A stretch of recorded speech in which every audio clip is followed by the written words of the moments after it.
Vamos a hablar con Santiago Gulat. Les decíamos y les contábamos bien tempranito hoy cuando arrancábamos en el programa.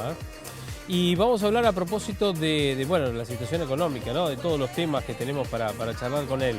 Hola Santiago, ¿cómo te va? Buenas tardes. ¿Qué haces, Javi? ¿Cómo estás? Muy bien, ¿vos? Extrañás ir a la cancha, ¿no? Todos? La verdad que sí. Yo el otro día estaba hablando con otro hincha de River. Y extrañar ir a la cancha, un montón de cosas extrañamos. Obvio, ni hablar, pero entre ellas obviamente que la cancha es muy importante. Exacto, es una descarga también, obviamente, pero bueno. Más si sos de Boca. Ya volverán esos tiempos, Santi. Sí, pasa que eso lo compartíamos, por eso lo decimos. Tal ahora, cual, ¿no? tal cual. Es lo único. Compartíamos barra, digamos, de alguna manera. No a la popular, pero sí, estábamos en un lugar muy acomodado. Bueno. ¿A qué lugar van? ¿A qué sector? Y nosotros íbamos a... ¿Dónde íbamos? A San Martín, ¿no? Abajo, al medio. San Martín, sí. San Martín. Barra de tragos. Bien. Es barra de tragos. Buena ubicación. Sí, estábamos. San Martín Media, exactamente. Donde están los palcos, entre otras cosas. Sí. Están bien ubicados. Sí, estábamos bien. Bueno, Santi, hablamos de algo que no es tan grato. Tenemos de acá hasta 8 horas, si querés, para explicar cómo está el país y cómo vamos a salir. ¿Por dónde te parece empezar? A ver, económicamente, hay una incertidumbre muy grande, pero a la vez hay una certeza muy firme, digamos, en esta caída económica de las empresas y demás, por esto de la cuarentena, la pandemia, ¿no? Sí, lo que estamos viendo al momento es que la situación de la actividad económica está muy complicada. Lo que pasa es que no es lo mismo para todos los sectores. Si vos te fijas un poco, hay hoteles, aerolíneas, agencias de turismo y demás que están completamente en cero. No hay actividad económica para absolutamente nada. Hay otras que se pueden trabajar remoto, algunas de servicios y demás que siguen teniendo actividad económica, y otras que se encuentran en el medio, que están produciendo a media máquina, que algunos han vuelto a su lugar de trabajo, otros no lo han hecho, pero lo cierto es que en términos de recaudación, en términos de consumo y todo, la economía argentina en este momento está más que nada paralizada. Se vio los primeros indicadores que hay, particularmente en la ciudad de Buenos Aires en términos de recaudación, vienen con una baja del 40% en términos reales en la recaudación. O sea, la ciudad de Buenos Aires no está recaudando absolutamente nada. Y en la nación está pasando algo similar, en un contexto en el cual las provincias también necesitan de esa plata, porque recordemos que parte de lo que recauda la nación después se distribuye también a las provincias, claro. Y eso obviamente afecta a todo, a cada una de las provincias. Entonces lo que estamos viendo ahora es un momento en el cual la recesión está siendo muy fuerte y no hay desde el lado fiscal demasiado alivio para las empresas. Sí se han hecho algunos programas para pagar la mitad de los sueldos de algunos empleados, siempre y cuando estén afectados, pero primero que muchos no se han puesto en marcha todavía, y después que las empresas tienen que seguir pagando sus compromisos tributarios porque no les han sacado ahí el pie de la cabeza, digamos. Ahora, hay muchos sectores que le están pidiendo al gobierno flexibilizar. El gobierno está haciendo una evaluación del impacto que sería abrir las empresas, no por la empresa en sí, sino por la cantidad de trabajadores que se desplazarían en todo el país, y eso es lo que pone un poquitito el freno. ¿Vos cuál crees que es la actividad que debería abrirse en lo inmediato? Es decir, para empezar a morigerar un poquitito este impacto negativo. A mí me parece, primero que yo creo que habría que tener bastante cuidado con las que son remotas, digamos. Todas las actividades que se puedan hacer remotas, llámese consultoría, llámese, digamos, todas las que se puedan hacer desde sus casas deberían continuar de la misma forma, eso sin dudas. Por otro lado, hay ciertas industrias que requieren de estar en movimiento en este momento, ¿no? Requieren de volver a encender las máquinas en gran parte. Estoy hablando de sectores recontra heterogéneos dentro de lo que puede ser la industria en sí, ¿no? Pero, por ejemplo, alimentos es la que hoy se está sosteniendo, básicamente. Hay algunos que dicen, estoy produciendo menos de lo que producía antes, pero me mantengo de la misma manera, pudiendo hacer algo de mis actividades. Hay otras que ni siquiera están pudiendo funcionar, y sobre todo en lugares que si tomás las medidas sanitarias, los recaudos que tenés que tomar entre los distintos empleados, deberías volver a tener funcionamiento en ellos. Digamos, ir levantando gomería, ferretería y demás son muy puntuales, y yo creo que si se pudiera armar un esquema en el cual las propias empresas se hagan cargo, digamos, de que el distanciamiento de que se pueda ir por horarios flexibles, digamos, no que todos tengan que ir a la misma hora, horarios rotativos, digamos, la ecuación sería bastante más lógica. De todas maneras, reitero, acá los economistas nos tenemos que correr un poco de las necesidades que hoy está marcando la pandemia en sí, ¿no? Digamos, ahí los infectólogos saben más que nosotros lo que pasa. Pero lo cierto es que hay actividades que si le siguen pidiendo, pagame todos los impuestos, pagá los sueldos y demás, y no factures, evidentemente algo no van a poder, y eso se está viendo en la recaudación del último tiempo. ¿Y cuál es la empresa o el sector que le va muy bien en esta pandemia? Bueno, digo, el de salud le va muy bien, el de telecomunicaciones le está yendo muy bien. ¿Pero de salud cuál? Porque las prepagas, lo que están diciendo, estamos teniendo un gasto muy grande y no nos están pagando los afiliados. Perdón, más que nada. ¿Laboratorios?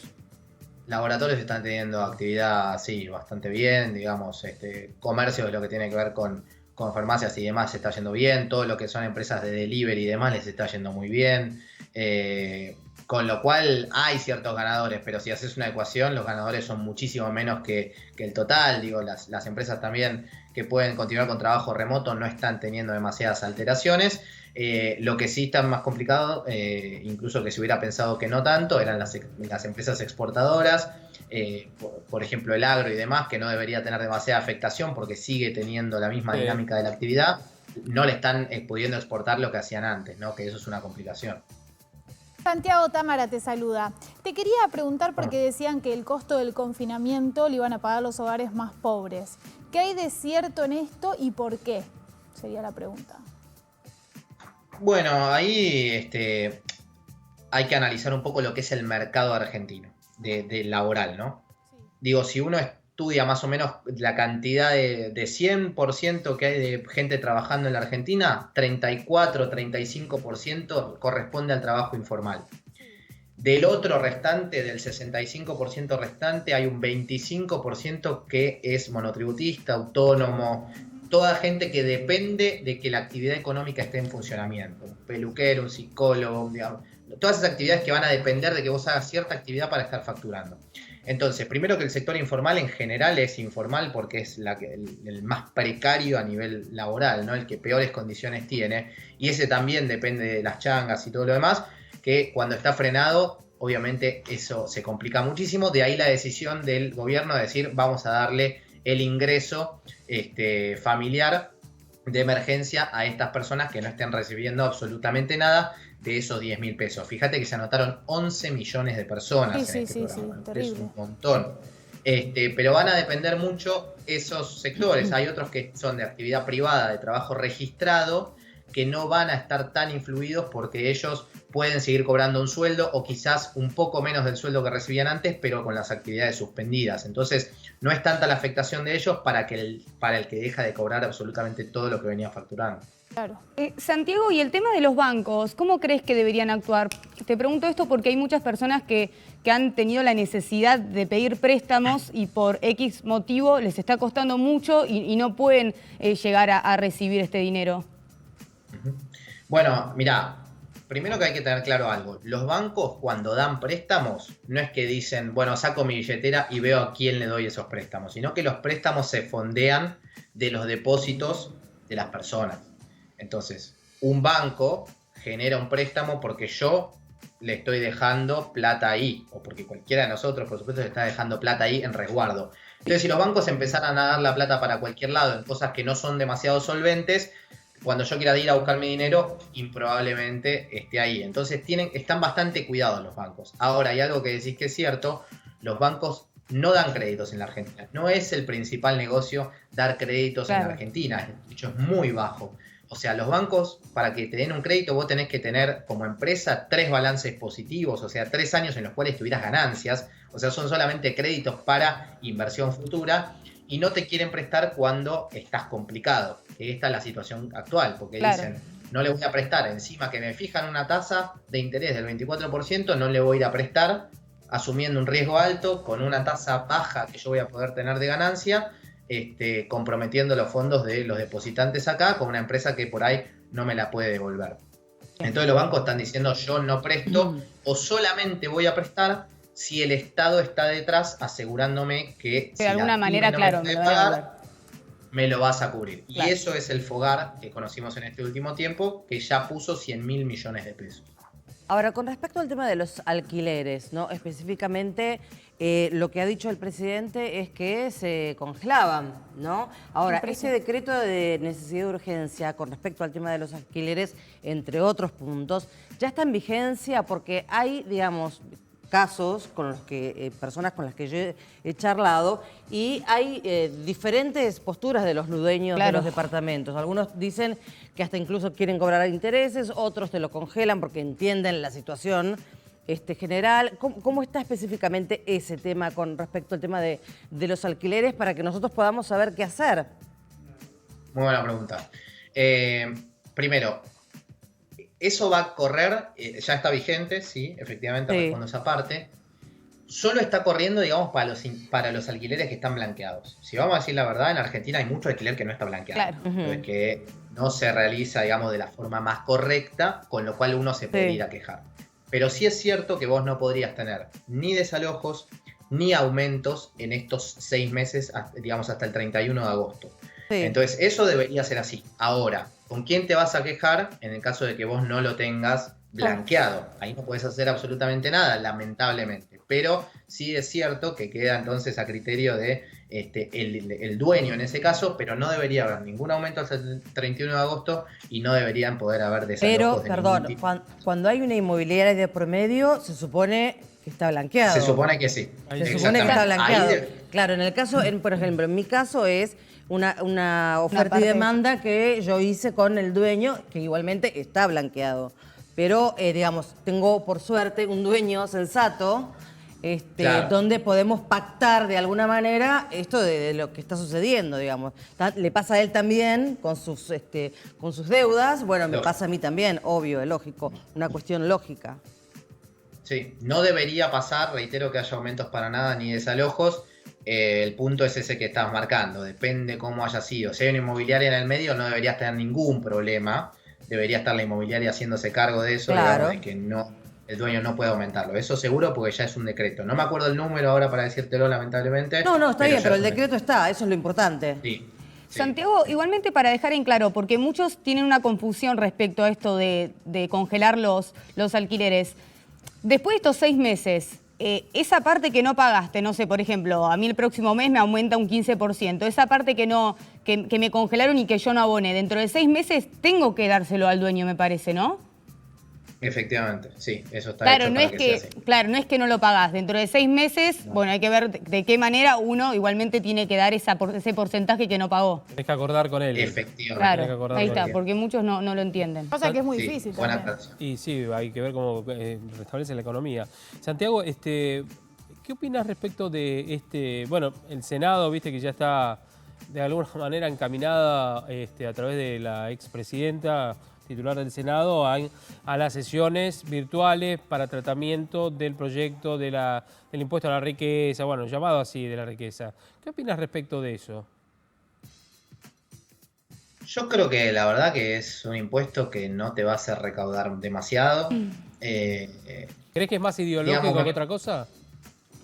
Sí, de todas maneras se está discutiendo en el mundo, no es una discusión válida para dar, pero pensemos algo, cuando a nosotros nos dicen impuesto de emergencia único, extraordinario, va a ser la única vez que te lo cobro, pasan 2 cosas. Primero, que eso no sucede, y segundo, que alguna connotación negativa tiene, porque te dicen, bueno, evidentemente no está tan bueno este impuesto, por algo no te lo cobro todos los años de la misma forma y lo hago progresivo según escalas, como puede ser ganancias, por ejemplo, sino que es un impuesto que en realidad atenta un poquito contra la creación y generación de capital, pero que como es una situación excepcional, cobrémoslo. Entonces, reitero, no me parece mala discusión, me parece que está bien hacerlo, pero pensemos que yo te cobro a toda la fortuna 2% más de lo que ya te cobro, porque ya pagan bienes personales, o sea, más de lo que ya pagás, 2% más. El desincentivo que tenés a quedarte en la Argentina es enorme.